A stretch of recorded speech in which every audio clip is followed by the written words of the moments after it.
ತಂದೆ ಆದಿತೀರ್ಥಂಕರರಿಗೆ ಪ್ರಣಾಮಗಳು. ಚಕ್ರರತ್ನಾದಿಯಾಗಿ ಆಂ ದಿಗ್ವಿಜಯ ಯಾತ್ರೆಯಂ ಕೈಗೊಂಡಿಹನ್. ಆಶೀರ್ವದಿಸೆನ್ನನ್.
ಬಾಹುಬಲಿ ಆದಿತೀರ್ಥಂಕರರ ಅಪ್ಪಣೆ ಪಡೆದ ಪರಮೇಶ್ವರರು ದಿಗ್ವಿಜಯ ಯಾತ್ರೆಯನ್ನು ಕೈಗೊಂಡಿರುವರು.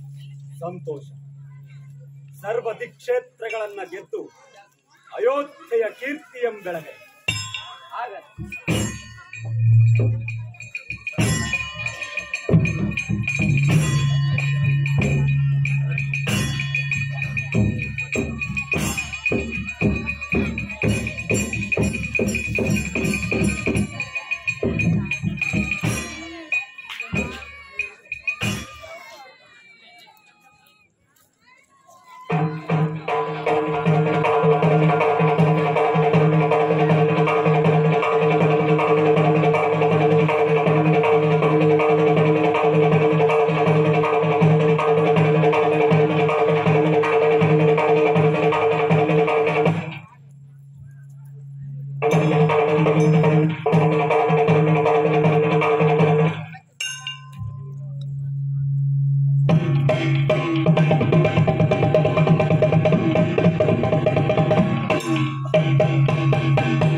ದಿವ್ಯ ದರ್ಶನ ಅರಿಶಿನ ಕುಂಕುಮ ಗಂಧಾದಿಗಳನ್ನು ಸಿಂಗರಿಸಿಕೊಳ್ಳುತ್ತಿದ್ದ ವಿರಾಟ ವೈರಾಗಿಯ ಮಹಾಮಜ್ಜನ ಮತ್ತೆ ನೋಡಿದರೆ ಅನೇಕ ಕುಸುಮ ಕಾಂತಿಗಳಿಂದ ಪುಷ್ಪಗಳನ್ನು ಸಿಂಗರಿಸಿಕೊಳ್ಳುತ್ತಿದ್ದ ಇವನ ನೋಡಲು ಎರಡೂ ಕಣ್ಣು ಸಾಲದೈ. ಆಹಾ, ಇಂಥ ಸುಮಧುರ ಕ್ಷಣಗಳ ನೋಡುತ್ತೀಹ ನಾವೇ ಧನ್ಯರೈ ಧನ್ಯ. ಈ ಮೂರ್ತ ರೂಪದ ಪುರುಷನಿದ್ದನವನ್ ಅದೆಷ್ಟು ನೋಡಲು ಸುಂದರನಾಗಿದ್ದರೈ. ಅತಿರಥ ಮಹಾರಥ ಮಹೋನ್ನತ ರೂಪಯುತ ಭುಜಬಲ ಪ್ರಚಂಡ ಖಂಡ ಭೂಮಂಡಲದೋಳ್ ಅಖಂಡ ಪೌರುಷ ಥಳ ಥಳನೆ ಹೊಳೆವ ಕಾಂತಿ ಹೇಳಿದ ವದನ ಸುಂದರ ಗೊಮ್ಮಟ. ವದನ ಸುಂದರ ಗೊಮ್ಮಟ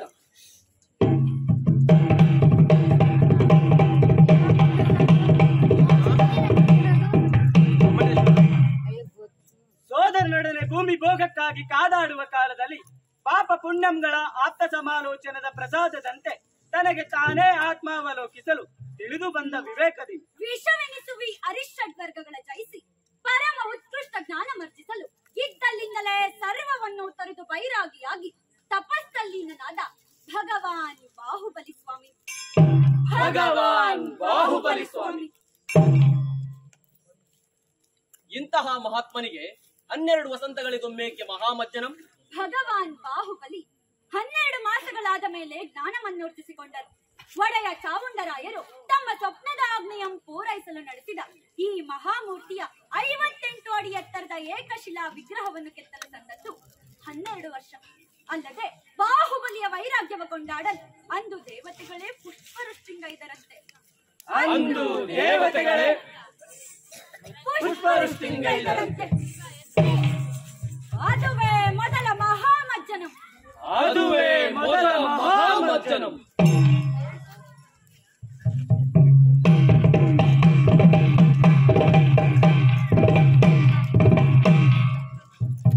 ಅವನಿಯನ್ನಾಳುವ ಕುಲದವನ್ ಮಹಾವಿರಾಗಿಯಾದದ್ದು ಹೇಗೈ? ಕೇಳಿರೈ, ಹಿಂದೆ ಜೈನರ ಮೊದಲ ತೀರ್ಥಂಕರರಾದ ಆದಿನಾಥರಿಗೆ ಯಶಸ್ವತಿ ಮತ್ತು ಸುನಂದಾದೇವಿ ಎಂಬ ಇಬ್ಬರು ಮಡದಿಯರು. ಹಿರಿಯವಳಾದ ಯಶಸ್ವತಿಗೆ ಭರತನೂ ಸೇರಿದಂತೆ 100 ಮಂದಿ ಗಂಡು ಮಕ್ಕಳು ಹಾಗೂ ಕೊನೆಯವಳಾಗಿ ಬ್ರಾಹ್ಮಿಯು ಹಾಗೂ ಸುನಂದಾದೇವಿಗೆ ಬಾಹುಬಲಿ ಮತ್ತು ಸೌಂದರ್ಯ.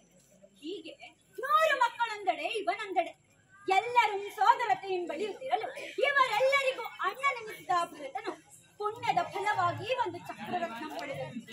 ಆಮೇಲಾಗಿದೆ ದಿಗ್ವಿಜಯ ಯಾತ್ರೆ.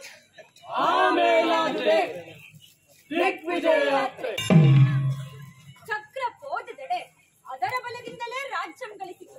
ಭರತ ಚಕ್ರೇಶ್ವರನಾದ. ಅದರಿಂದ ಬಾಹುಬಲಿ ವಿರಾಗಿಯಾದರೈ? ಅಲ್ಲ, ಅದಕ್ಕೆ ಕಾರಣ ಇನ್ನೂ ಸರಳವಾದದ್ದು. ಆದರೆ ಅದು ಬಂದದ್ದು ಮಾತ್ರ ಅಷ್ಟೇ ಘೋರವಾಗಿ. ಅಯ್ಯ, ಆ ಮಹಾಮಜ್ಜನಾಧೀಶನ ಪರಿ ಮುಂದೇನಾದುದು? ಮುಂದೆ ಆದದ್ದನ್ನೇ ಈಗ ಆಡಿ ತೋರಿಸಬೇಕು. ಆಳ ಗರ್ಭವನ್ನರಿಯಲು ಈ ಬಾಹುಬಲಿ ವಿಜಯಂ ಪ್ರದರ್ಶನದ ಮೂಲಕ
ಮಂತ್ರಿಗಳೇ, ಏನಿದು? ಯಮಗೆ ಸ್ವಾಗತಾರ್ಹವಾಗಿ ಮೊಳಗುತ್ತಿದ್ದ ಮಂಗಳ ವಾದ್ಯಗಳು ಇದ್ದಕ್ಕಿದ್ದಂತೆ ಸ್ತಬ್ಧವಾದುದರೇಕೆ? ಚಕ್ರೇಶ್ವರ, ಚಕ್ರಂ ಅದೇ ಈ ರೀತಿ ತುದಲುತ್ತಿಪ್ಪಿರಿ.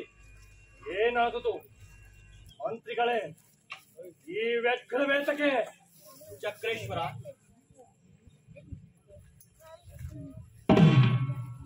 ಹತವೈರಿ ಕ್ಷತ್ರಿಯ ಚಕ್ರಂ, ಭಯಚಕಿತ ಜಗದ್ವೀರ ಚಕ್ರಂ, ವಿನಮ್ರ ರಕ್ಷತಿ ಚಕ್ರಂ, ಉಗ್ರ ಪ್ರತಾಪಿ ಚಕ್ರಂ, ಈ ಚಕ್ರವರ್ತಿಯ ವೀರ್ಯ ದ್ಯೋತಕವಾದ ಚಕ್ರಂ ಈಗ ಅಯೋಧ್ಯ ಗೋಪುರದೊಳಗೆ ಹೋಗದೆ ಸ್ತಬ್ಧವಾಗಿ ನಿಂತಿರುವುದು.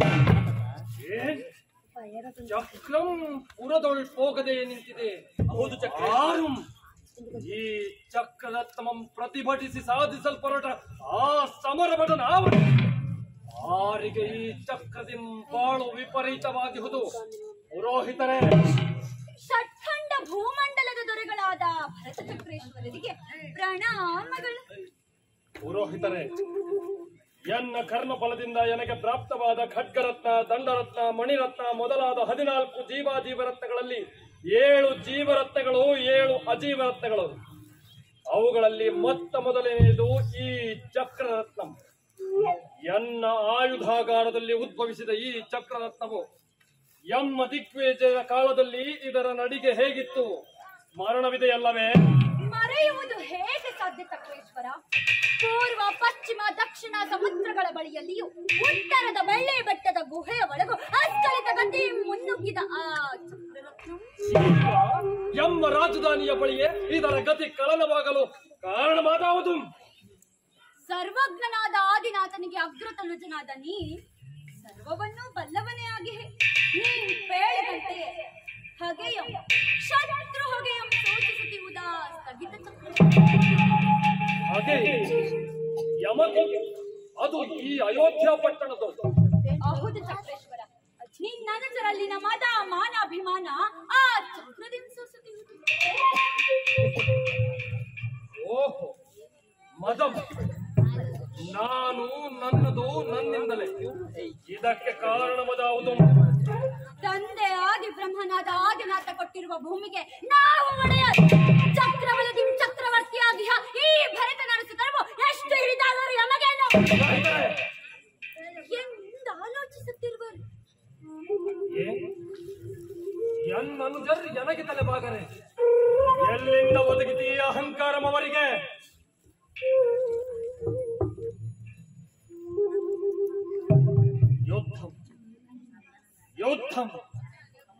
ಯುದ್ಧ ಭೂಮಿಯಲ್ಲಿಯೇ ಇವರ ಅಹಂಕಾರವನ್ನು ಅಡಗಿಸುತ್ತಿರುತ್ತದೆ. ಈ ಚಕ್ರ ಪದವಿಗೆ ವ್ಯರ್ಥಂ. ಒಂದು ಭೂಮಿ ಒಬ್ಬನೇ ಒಡೆಯ ಇಬ್ಬರಾಗರ್ ಚಕ್ರೇಶ್ವರ. ನಿನ್ನ ಸಾಮಂತ ಸ್ವೀಕಾರ ಮದೊಂದೇ ನಿನ್ನ ಅನುಚರ ಕರ್ತವ್ಯ, ಅಥವಾ ವನಾಂತರದ ಪುರೋಹಿತರೇ, ಎಂಬೆ ಶಾಸನವನ್ನು ಕೊಂಡೊಯ್ಯುವಂತೆ ಮಂತ್ರಿಗಳಿಗೆ ಆಜ್ಞೆ ಮಾಡಿ ಚಕ್ರೇಶ್ವರ. ಮಂತ್ರಿಗಳೇ, ಈಗಲೇ ಅಯೋಧ್ಯಂ ಪಕ್ಕು ತಮ್ಮಂದಿರಿಗೆ ತಿಳಿಸಿ. ತಂದೆ ಆದಿತೀರ್ಥಂಕರರು ತಪಸ್ಸಿಗೆ ಹೋದ ನಂತರ ಹಿರಿಯಣ್ಣನೇ ತಂದೆ ಎಂಬಿ ಈಶ್ವರಾಜ್ಞೆಯನ್ನು ಶಿರಸ ವಹಿಸಿ ಎಮ್ಮ ಪಾದಕ್ಕೆ ಬಂದು ಎರಗಬೇಕೆಂದು ಆಶೀರ್ವದಿಸಲೆಂದು ತಿಳಿಸಿ. ಅಪ್ಪಣೆ ಚಕ್ರೇಶ್ವರ.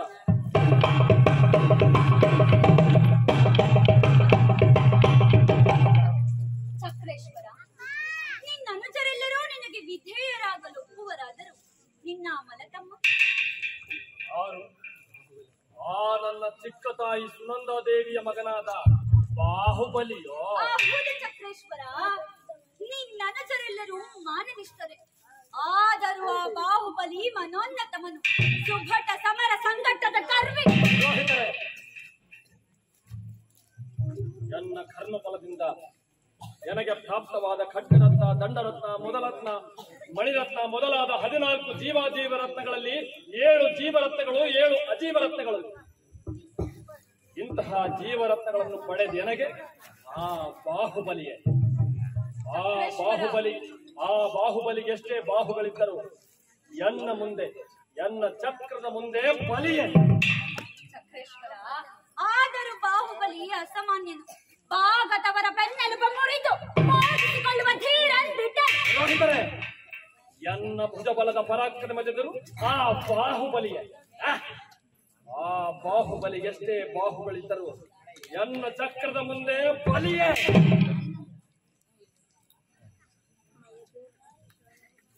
ಎಷ್ಟು ಮಂದಿ ರಾಜರುಗಳು ಎರಗಿ ನಮಸ್ಕರಿಸಿದರೇನು ಬಂತು. ಆ ಬಾಹುಬಲಿ ಎನ್ನ ಆಳ್ವಿಕೆಯಿಂದ ಹೊರಗಿದ್ದಾನೆಂಬಾಗ, ಅವನ ರಾಜಧಾನಿ ಪೌದನಾಪುರವು ಎನ್ನ ಆಳ್ವಿಕೆಯಿಂದ ಹೊರಗಿದ್ದಾನೆ ಎಂಬಾಗ ಈ ಜಯಿಸಿದ ಇಷ್ಟೆಲ್ಲ ಪಟ್ಟಣಗಳು ಯಾವ ಪ್ರಯೋಜನಕ್ಕೆ? ಕಾಮ ಸಮೇತಕ್ಕೆ ಇನ್ನದೊಂದು ಓಲೆಯಿಂದ ಮುಗಿದು ಹೋಗುವ ಮನೆ ವಾರ್ತೆ ಇತ್ತು. ಮಂತ್ರಿಗಳೊಂದಿಗೆ ಓಲೆ ಕಳುಹಿಸಿದರಾಯ್ತು.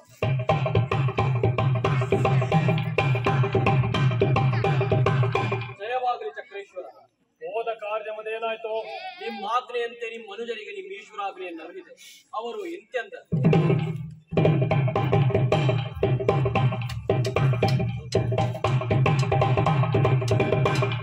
ಯುವರಾಜರಾದ ಋಷಭಸೇನ ಮತ್ತು ಅನಂತ ವಿಜಯರಿಗೆ ಪ್ರಣಾಮಗಳು.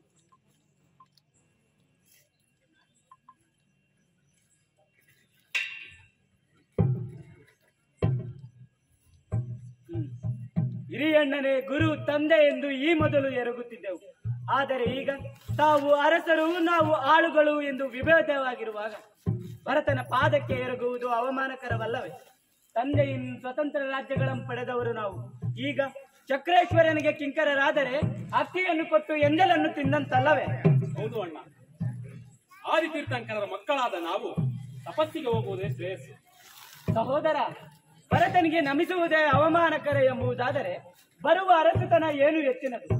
ಗುರುಪರಮೇಶ್ವರರ ಪಾದಗಳನ್ನು ಸೋಂಕಿ ತಲೆಗಳನ್ನು ಬೇರೆ ಯಾರಿಗೂ ಬಾಗಿಸದೆ ನಾವು ಈಗಲೇ ತಪಸ್ಸಿಗೆ ಹೊರಡೋಣ. ನಡೆ ಸಹೋದರ.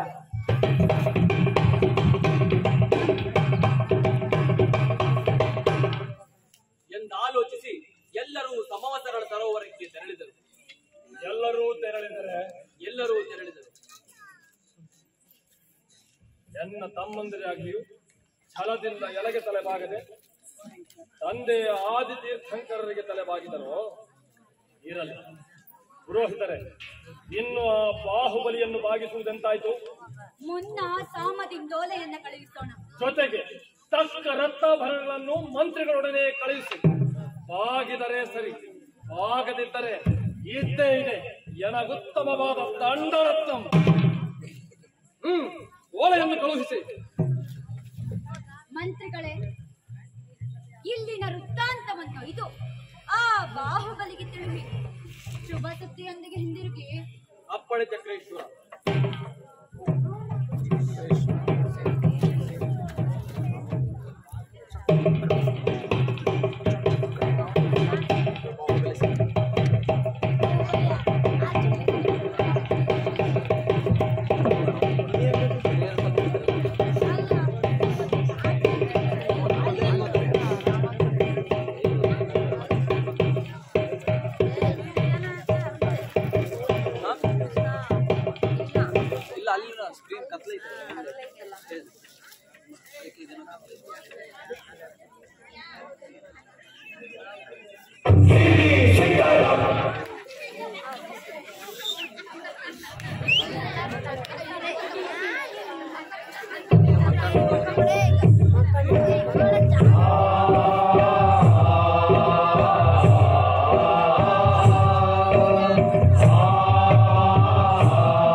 ಅಯೋಧ್ಯೆಯ ಭರತೇಶ್ವರರ ಮಂತ್ರಿಗಳು ಬಂದಿದ್ದಾರೆ. ಸಂತೋಷ. ಅವರನ್ನು ಸನ್ಮಾನದಿಂದ ಆಸ್ಥಾನದೊಳಗೆ ಬರಮಾಡಿ. ಹಾಗಲ್ಲ,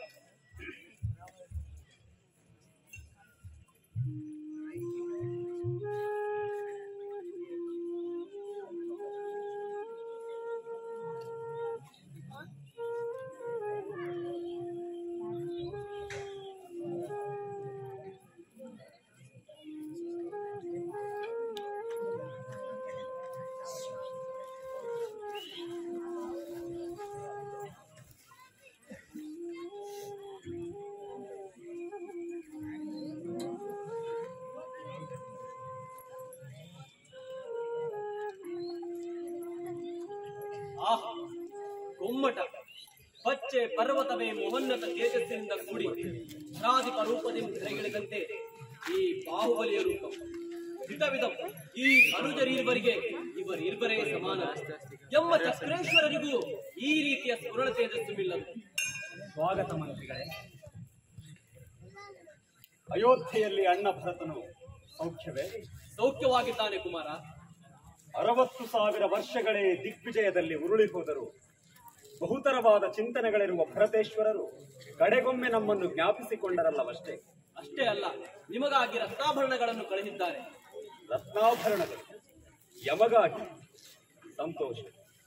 ಅಣ್ಣ ಹೋದಡೆಗಳಲ್ಲೆಲ್ಲ ಅರಸರು ಆತನಿಗೆ ತಾವಾಗಿಯೇ ಶರಣಾದರೆಂದು ದಿಕ್ಕು ದಿಕ್ಕಿನಲ್ಲಿ ಅವನ ಕೀರ್ತಿಯನ್ನು ಹಾಡಿ ಹೊಗಳುತ್ತಿರುವುದನ್ನು ಕೇಳಿ ಸಂತೋಷ ಪಡುತ್ತಿದ್ದೀನಿ. ದಿಗ್ವಿಜಯವು ಯಾವುದೇ ಅಡ್ಡಿ ಆತಂಕವಿಲ್ಲದೆ ನೆರವೇರಿತೆಂಬುದೆಲ್ಲವೂ ದಿಟವು ಮಾತ್ರವೇ? ದಿಟವು ಕುಮಾರ. ಅವನು ನಿನ್ನ ಅಣ್ಣನಂದ ಮೇಲೆ ಸಾಮಾನ್ಯನೇ. ಹೋದ ಕಡೆಯಲ್ಲೆಲ್ಲ ಅಜೇಯನಾಗಿ ದಿಗ್ವಿಜಯಿಯಾಗಿ ಬಂದಿದ್ದಾನೆ. ಪ್ರತಿಭಟಿಸಿದವರನ್ನು ಚಕ್ರರತ್ನವೇ ಪಡೆದು ಗೆಲುವನ್ನು ಆಚರಿಸಿದೆ. ಈಗ ನಿಮಗಾಗಿ ಓಲೆಯನ್ನು ಕಳುಹಿದ್ದಾರೆ. ಓಲೆ ಯಮಗಾಗಿ? ಓದಿ ಮಂತ್ರಿಗಳೇ.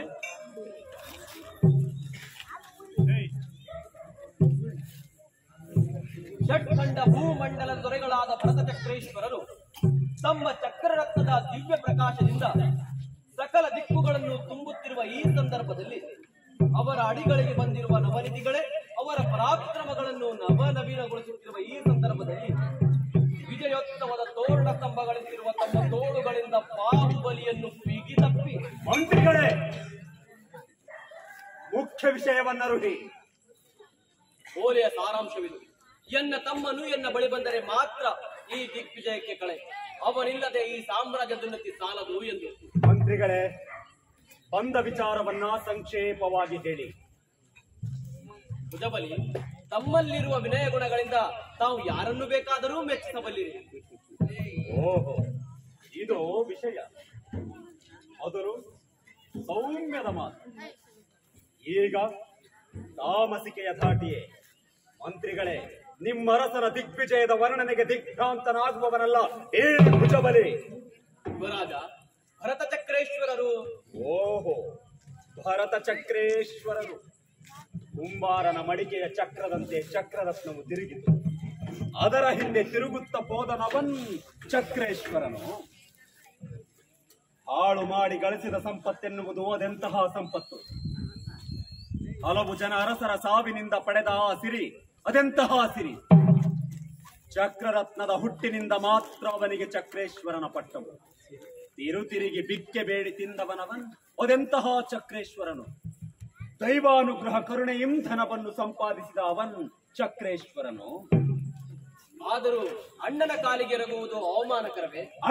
ಅಣ್ಣನಾಗಿಯೇ ಇದ್ದರೆ ಅಣ್ಣಂಗೆ ಎರಗುವುದು ಯಾವತ್ತಿಗೂ ಮಾನ್ಯವೇ. ಆದರೆ ನೆತ್ತಿಯ ಮೇಲೆ ಕತ್ತಿಯ ಮೂರಿ ಛಲದಿಂದ ನಾವು ಎರಗಿಯೇ ತೀರುತ್ತೇವೆಂದುಕೊಂಡಾಗ ನಾವು ಸುಮ್ಮನಿದ್ದರೆ ಹೆದರಿದಂತಲ್ಲವೇ? ಹಾಗಾದರೆ ಅರಸನಿಗೆ ಏನೆಂದು ಹೇಳಲಿ? ಅವನು ದಿಗ್ವಿಜಯಿ ಎಂಬ ಸಂತೋಷಾಭಿಮಾನದ ಅತಿ ಸೂಕ್ಷ್ಮ ನೆಂಟತನವೇ ಸಾಕು. ಆದರೆ ಅದರ ಮದದಿಂ ನಮ್ಮನ್ನು ಆಳು ಎಂಬ ಭಾವನೆಯಿಂದ ನಡೆಸಿಕೊಳ್ಳುವುದು ನಮಗಾಗದು. ಅಷ್ಟೇ ಅಲ್ಲ, ತಂದೆಯಿಂ ಪಡೆದ ನನ್ನೀ ರಾಜ್ಯವಂ ನಾನಾರಿಗೂ ಒಪ್ಪಿಸುವವನಲ್ಲ. ಹಾಗೇನಾದರೂ ಪಡೆಯಲೇಬೇಕೆಂಬ ಬಯಕೆಯುಂಟಾದರೆ ತನ್ನ ಸರ್ವಸ್ವವನ್ನು ಬದಿಗಿಟ್ಟು ಯುದ್ಧ ಭೂಮಿಗೆ ಬರಲು ಹೇಳಿ. ಏನು, ಯುದ್ಧ ಭೂಮಿಯೇ? ಹೌದು, ಭೂಮಿಯೇ, ರಣಭೂಮಿಯೇ. ರಣಭೂಮಿಯಲ್ಲಿಯೇ ನಮ್ಮ ಪೌರುಷದ ಸತ್ವ ಪರೀಕ್ಷೆಯಾಗಲಿ, ನಮ್ಮ ಸಾಮರ್ಥ್ಯಕ್ಕೆ ನಮ್ಮ ತೋಳುಗಳೇ ತುಲಾದಂಡಗಳಾಗಿ ಹೋಗಲಿ. ಮಂತ್ರಿಗಳೇ, ಯುದ್ಧದ ಸಿದ್ಧತೆಗಳಾಗಲಿ, ಗಜಪಡೆಗಳನ್ನೆಬ್ಬಿಸಿ ಸೈನ್ಯ ಸನ್ನದ್ಧವಾಗಲಿ. ಚಕ್ರವರ್ತಿ ಚಕ್ರೇಶ್ವರನ ಆಟಕ್ಕೆ ಅಂತ್ಯ ಸಮೀಪಿಸುತ್ತಿದೆ. ಬಾಹುಬಲಿ, ಈ ಚತುರಂಗ ಬಲದ ಯುದ್ಧದಿಂಬರುವುದು ಪಾಪಂ, ಅಪಕೀರ್ತಿ, ಪಾತಕದ ಕಲೆ. ಅದನ್ನು ಬಿಟ್ಟು ಜಲಯುದ್ಧಂ, ದೃಷ್ಟಿಯುದ್ಧಂ, ಮಲ್ಲಯುದ್ಧಂ ಎಂಬ 3 ಪರಿಯ ಧರ್ಮಯುದ್ಧಂಗಳ ಮೂಲಕ ನೀವು ಕಾದಾಡಿ ದಯಮಾಡಿ ಲೋಕದ ನಿಂದೆಗೆ ಗುರಿಯಾಗಬೇಡಿ. ಇತರರನ್ನು ನಿಲ್ಲಿಸಿ ಹೋರಾಡುವ ಬದಲು ನೀವು ಕಾದಾಡಿ. ತನ್ನ ಚತುರಂಗ ಬಲದೆದುರು, ತನ್ನ ಚಕ್ರರತ್ನದ ಬಲದೆದುರು ಯಾರು ನಿಲ್ಲುವರು ಎಂದು ಕೊಚ್ಚಿಕೊಳ್ಳುತ್ತಿದ್ದರಲ್ಲವೇ ಆ ಭರತ ಚಕ್ರೇಶ್ವರ. ಹಾಗಾದರೆ ಮೊದಲು ಚಕ್ರರತ್ನಂ ಒಳಗೊಂಡಂತೆ 14 ಜೀವ ಮತ್ತು ಅಜೀವ ರತ್ನಗೊಡನೆಯನ್ನ, ತದನಂತರ ಚಕ್ರಬಲದಿ ಚಕ್ರೇಶ್ವರನಾಗಿ ಭರತ ಚಕ್ರೇಶ್ವರನ ಚಕ್ರದ ಕೊಬ್ಬನ್ನ ಇಳಿಸಿ ನಂತರ ಧರ್ಮಯುದ್ಧ. ಈ ಅಸದಾಗ್ರಹವನ್ನು ಬಿಡು ಕುಮಾರ. ಪ್ರಸನ್ನವಾದ ಗಂಭೀರ ಚಿತ್ತದಿಂದ ಮಾತನ್ನು ಕೇಳಾಯಿ. ಒಂದೇ ಮನಸ್ಸಿನಿನ್ನೊಪ್ಪು ಎಂಬ ಬಯಕೆಯನ್ನಾಲು, ಮಂತ್ರಿಗಳಾದ ಎಂಬ ಬಯಕೆಯನ್ನಾಲಿತು. ಇಲ್ಲವಾದರೆ ತಂದೆ ಆದಿ ತೀರ್ಥಂಕರ ರಾಣೆ. ಮಂತ್ರಿಗಳೇ,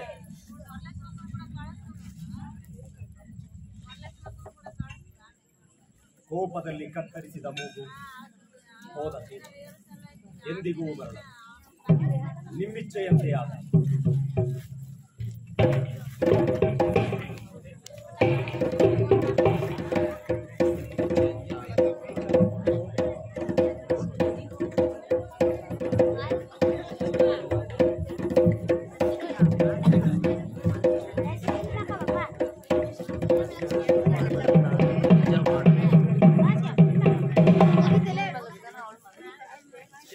ಚಕ್ರೇಶ್ವರ, ಏನಂದನ ಭುಜ ಬಲವತ್ತವನು ಈ ಷಟ್ಕಂಡ ಭೂಮಂಡಲವೆರಗಿರುವುದು ಸಾಲದೆ ಅದೇನೆಂದೊಳಗೆ ಹೋದ ಕಡೆಯಲ್ಲೆಲ್ಲ ಅಜೇಯನಾಗಿರುವ ನಿನಗೆ ಮುಂದೊದಗಬಹುದಾದ ಅಪಕೀರ್ತಿಯಕ್ಕೆ ಹೊಣಿಸುತ್ತಿರುವೆ.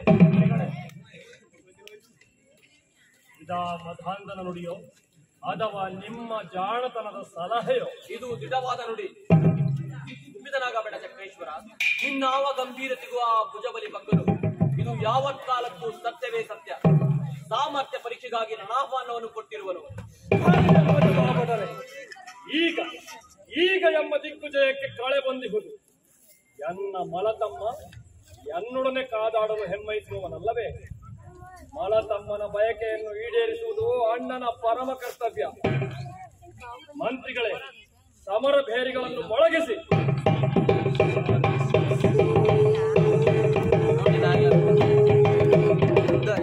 ಚಕ್ರೇಶ್ವರ, ಈ ಪರಿಯ ಘೋರ ಯುದ್ಧದಿಂದ ಏನು ಪ್ರಯೋಜನ? ಇಬ್ಬರ ಮಾನಕ್ಕಾಗಿ ಅಕ್ಷೋಹಿಣಿಯಂ ಬಳಸುವುದೆಂದು ಬಲಹೀನನಾದವನ ಮೇಲೆ ಅಧಿಕ ಬಲಯುತನ ಮಾಡಿದ ಎಂಬ ಅಪಕೀರ್ತಿ ನಿಮಗೇಕೆ? 3 ಪರಿಯ ಧರ್ಮ ಯುದ್ಧಗಳ ಮೂಲಕ ನಿಮ್ಮ ಪೌರುಷವನ್ನು ಇತ್ಯರ್ಥ ಮಾಡಿಕೊಳ್ಳಿ. ನಿಮ್ಮ ಪೌರುಷದ ಸಾಧನಕ್ಕಾಗಿ ಇನ್ನೊಬ್ಬರ ವಿನಾಶ ಸಲ್ಲದು ಭರತೇಶ್ವರ. ಆ ಭುಜಬಲಿಯ ಕೊಬ್ಬನ್ನು ಇಳಿಸ ಹೊರಟ ಎನಗೆ ನಿಮ್ಮ ಮಾತು ಹಾಸವೆನಿಸುತ್ತಿದೆ. ಮೊದಲು ಆ ಮಧಾಂಧನನ್ನು ಒಪ್ಪಿಸಿ, ಆಮೇಲೆ ಮಿಕ್ಕ ಮಾತು. ಬಾಹುಬಲಿ ಈಗಾಗಲೇ ಧರ್ಮ ಯುದ್ಧಕ್ಕೊಪ್ಪಿರುವರು. ಹೌದು, ಹಾಗಾದರೆ ಸಮರ ಬೇದಿಗಳು ಮೊಳಗಲಿ, ಯುದ್ಧದ ಸಿದ್ಧತೆಗಳಾಗಲಿ.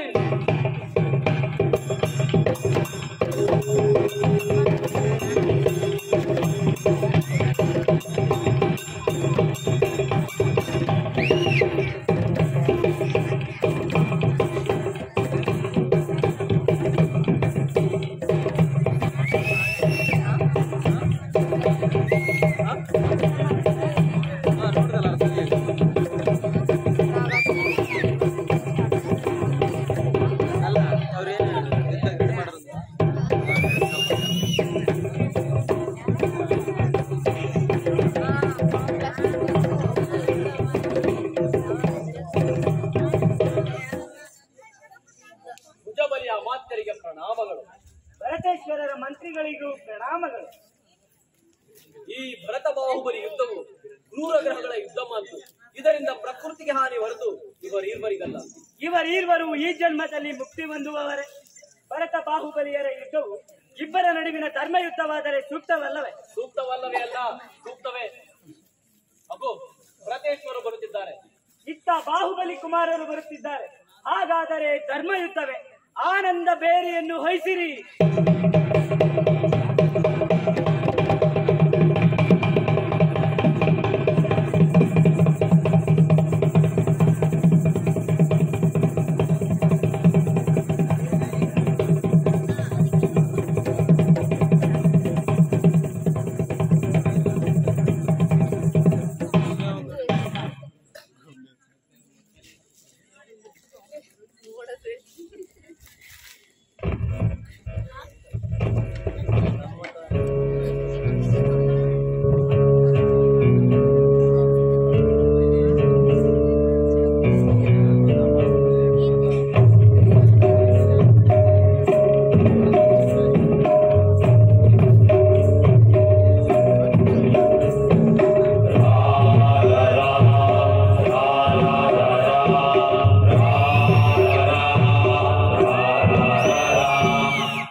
ಒಂದಕ್ಕೊಂದು ಸೇರಿ ಹೋರಾಡುವಂತೆ ಪ್ರತಿಭಟಿಸಿ ನಿಂತು ಒಬ್ಬರು ಇನ್ನೊಬ್ಬರನ್ನು ಯವೈಕ್ಕತೆ ನೋಡುತ್ತಿರಲು ಆರಂಭವಾದುದೇ ದೃಷ್ಟಿಯಿತ್ತು.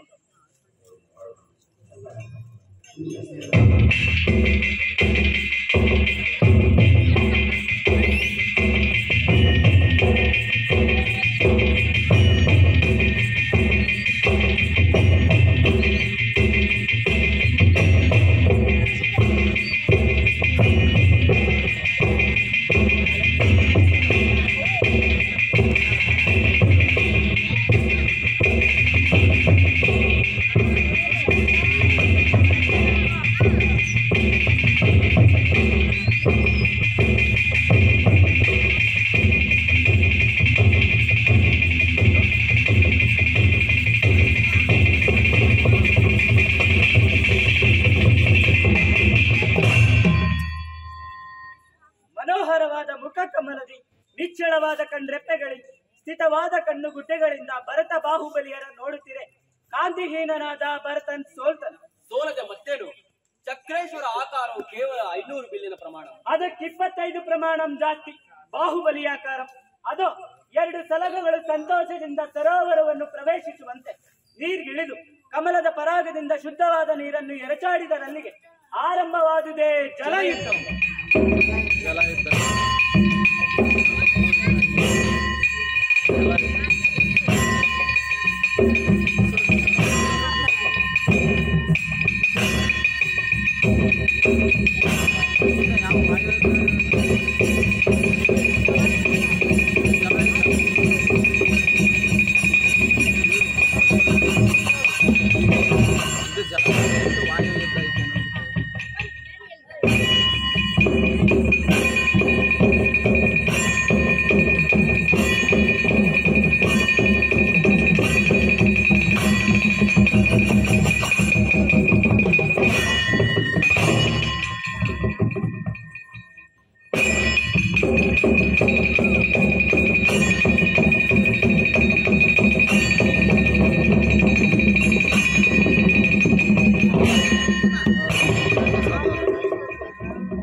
ತುಳುಕಿದ ನೀರು ಬಾಹುಬಲಿಯ ಎದೆಯ ಮೇಲೆ ಮುತ್ತಿನಂತೆ ತುಂತುರಾಯಿತು. ಭುಜಬಲಿಯು ತುಳುಕಿದ ನೀರಿಗೆ ಭರತನ ವದ ನಮ್ಗೆ ಗುರಿಯಾಯಿತು.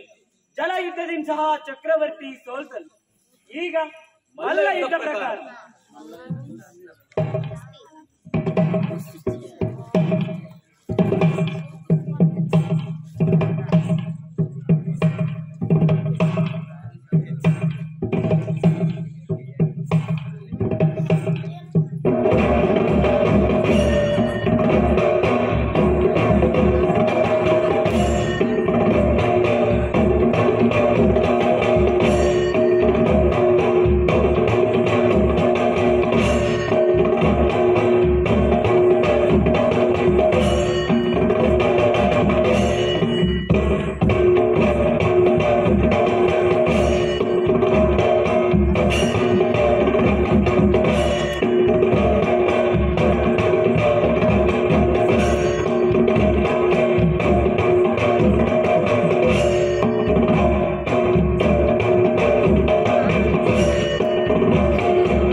ಅದಕ್ಕೆ ಒತ್ತು ನಿಂತಿದ್ದಾನೆ.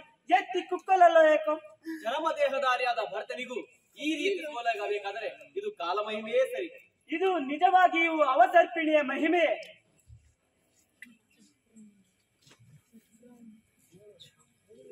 ಚಕ್ರಂ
ಇವನು ಎನ್ನ ಹಿರಿಯಣ್ಣ ಚಕ್ರವರ್ತಿ. ತನ್ನ ಸಾಮರ್ಥ್ಯದಿಂದ ಚಕ್ರವನ್ನು ಪಡೆದವನಿದು. ಇವನ ಮಾನಭಂಗ ಯಾವತ್ತಿಗೂ ಸಲ್ಲ.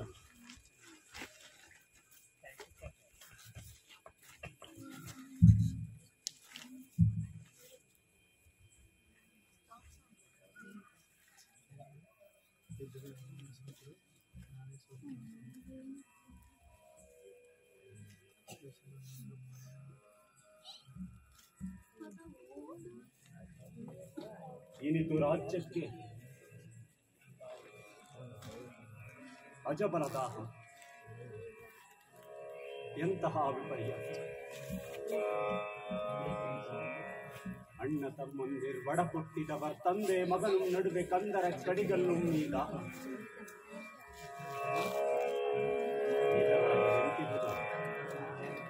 ದೈವಾನುಗ್ರಹ ಸಂಭೂತರಾದ ನಾವೇ ಮೋಕ್ಷ ಮಾರ್ಗದೆಡೆಗೆ ಹೋಗದೆ ಇಷ್ಟೊಂದು ರಹಿತ ನೀಚ ಕ್ರೂರ ಕೃತ್ಯವೆಸಗುಗಡೆ ಇದು ಸಾಮಾನ್ಯರೊಳಗೆಂದು ಧರ್ಮವಿರುವುದು.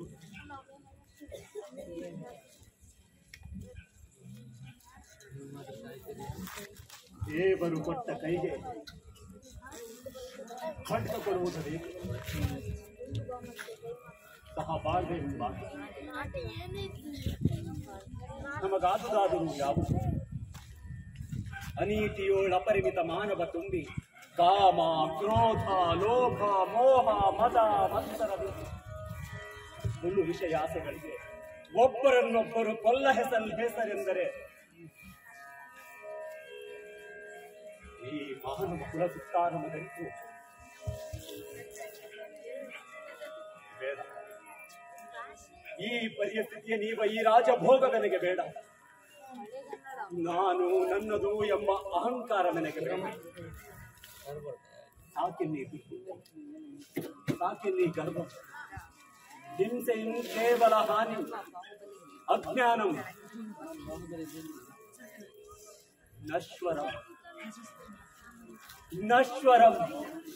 ಈ ಜಗದೊಳ್ಳೆಲ್ಲವೂ ನಶ್ವರಂ.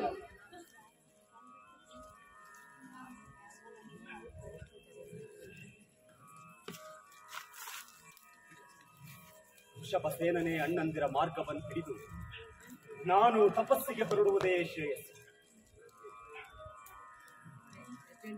ಅಣ್ಣ,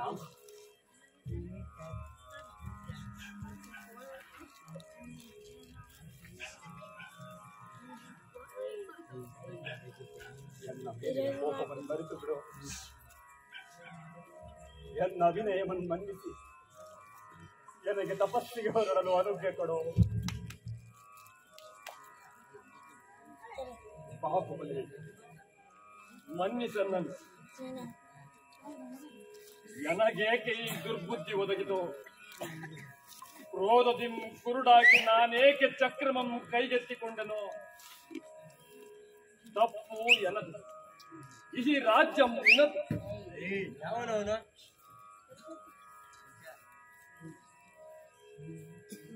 ಎಲ್ಲ ತಮ್ಮಂದಿರೆಲ್ಲರೂ ತಪಸ್ಸಿಗೆ ಹೋದರು. ಈಗ ನೀನೂ ಹೋದರೆ ಯಾರಿಗಾಗಿ, ಯಾತಕ್ಕೋಸ್ಕರ ಈ ರಾಜ್ಯ? ಮನ್ನಿಸನಂತ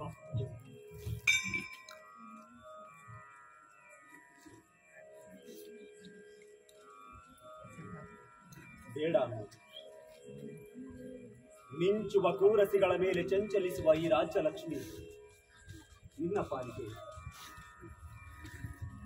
ನೀನು ಬಯಸಿದ ಭೂಮಿಯನ್ನಾಗಲಿ ಸ್ತ್ರೀಯನ್ನಾಗಲಿ ನಾನು ಬಯಸಿದರೆ ನನ್ನ ಕೀರ್ತಿ ಮಾಸಿ ಹೋಗದೆ ಉಳಿಯುವುದು. ನನ್ನ ಅಭಿನಯವನ್ನು ನನಗೆ ತಪಸ್ಸಿಗೆ ಹೊರಡಲು ಎನ್ನ ಸರ್ವಸ್ವವೂ ನಿನ್ನ.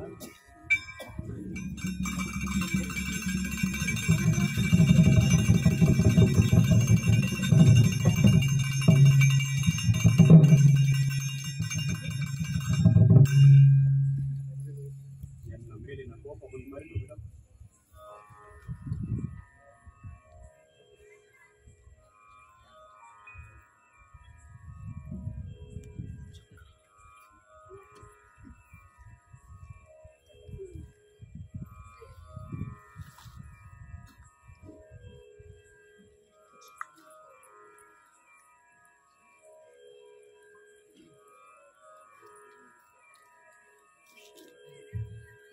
ಬಾಹುಬಲಿ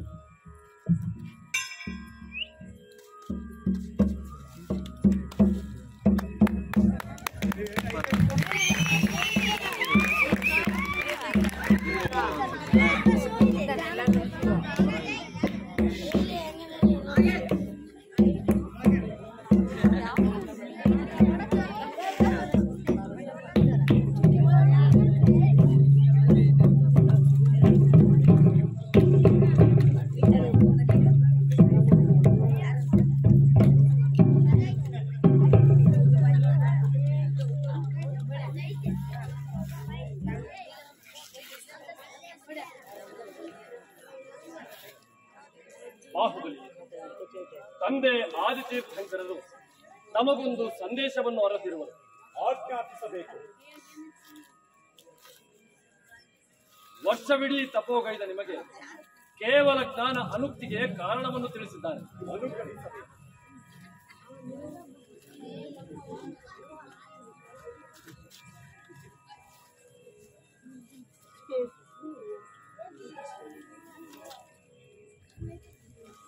ಬಾಹುಬಲಿ, ನೀನು ನಿಂತಿರುವ ನೆಲ ಈಗ ಯಾರದು? ನಿನ್ನ ಯುದ್ಧದಲ್ಲಿ ಗೆದ್ದಾಗ ಅದು ಯಾರದಾಗಿತ್ತು? ಆಗ ನನ್ನದಾಗಿತ್ತು. ಅದು ನಿನಗೆ ತಂದೆಯಿಂದ ಬಂದದ್ದಲ್ಲವೇ?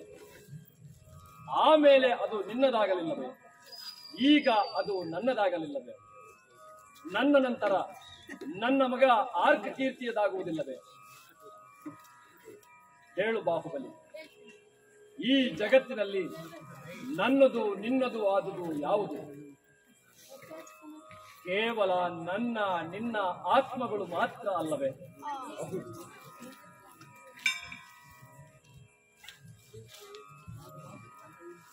ಬಾಹುಬಲಿ, ಈ ಚಕ್ರವರ್ತಿಯ ತೋಳುಗಳನ್ನು ಸೋಲಿಸಿದ ನಿನ್ನ ಬಾಹುಗಳಿಂದ ನಮ್ಮ ಭುಜಬಲವೂ ವೃದ್ಧಿಯಾಗಲಿ. ಮನೋನ್ನತ, ನಿನ್ನಂತೆ ನಮಗೂ ಅಭಿಮಾನ ಸ್ಥಿರವಾಗಲಿ. ಮನ್ಮಥರನ್ನು ಧ್ಯಾನಿಸಿದ ನಮಗೆ ಸುಖ ಶಾಂತಿ ಲಭಿಸಲಿ. ಕೊನೆಯದಾಗಿ ನಾಟಕ ಆಡಿದ ನಮಗೂ ನಾಟಕ ನೋಡಿದ ನಿಮಗೂ ಮುಕ್ತಿ ಪ್ರಾಪ್ತವಾಗಲಿ. ತಥಾಸ್ತು.